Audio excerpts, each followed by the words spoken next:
Welcome to రోజక్క thoughts.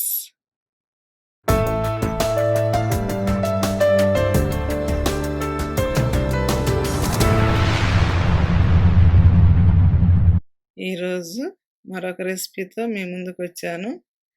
Idli, dosa, onion dosa, పొంగనాలు ఇలా 4 రకాలు చేశాను. అది ఒక్కసారి కలిపిన పిండితో ఇన్ని రకాలు చేశాను. అది రాగి పిండితో. రాగుల్లో కాల్షియం, ఐరన్, ప్రోటీన్, ఫైబర్ మరియు మినరల్స్, అయోడిన్ పుష్కలంగా లభిస్తాయి. రాగులతో తయారు చేసిన పదార్థాలను భుజించడం వలన శరీరానికి బలం, శక్తి చేకూరుతుంది. రాగుల్లో ఐరన్ అత్యధికంగా ఉండటం వల్ల అనీమియా సమస్యను తగ్గించుకోవచ్చు. రాగులను రెగ్యులర్ డైట్లో తీసుకోవడం వలన డయాబెటీస్ కంట్రోల్లో ఉంటుంది మరియు అనేక అనారోగ్యాలకు చెక్ పెట్టవచ్చు. అందుకే రాగులతో ఈ రెసిపీ చేశాను.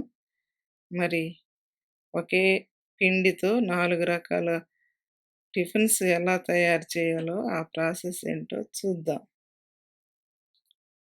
కావలసిన పదార్థాలు: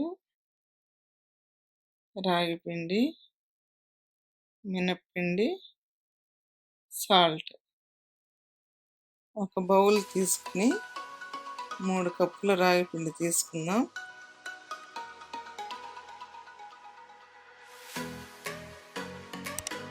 మూడు కప్పుల రాగి పిండికి 1 కప్పు మినపప్పు తీసుకొని 4 గంటలు నానబెట్టి మెత్తగా గ్రైండ్ చేశాను.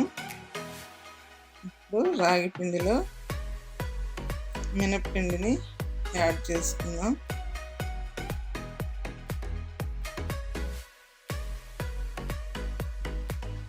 రుచికి సరిపడా సాల్ట్ వేసుకుందాం.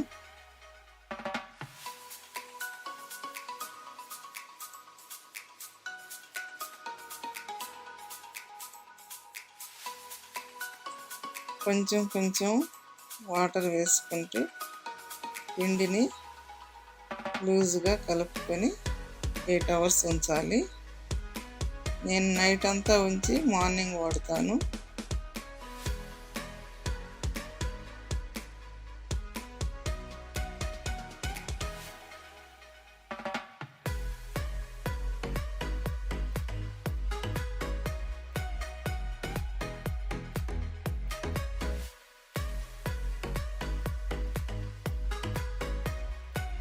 చూడండి, పిండి మంచిగా ఫర్మెంటేషన్ అయింది. ఇలా కలిపి పెట్టుకోవడం వల్ల 4 రకాల టిఫిన్స్ వేసుకోవచ్చు.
ఒక్కసారి పిండి కలిపి పెట్టుకుంటే ఇన్ని మోడల్స్ టిఫిన్స్ చేసుకోవచ్చు. కనుక మీరు ట్రై చేయండి. ఈ వీడియో మీకు నచ్చినట్టయితే లైక్ చేయండి, షేర్ చేయండి, సబ్స్క్రైబ్ చేయండి. మరిన్ని వీడియోలతో మళ్ళీ కలుద్దాం. Bye bye.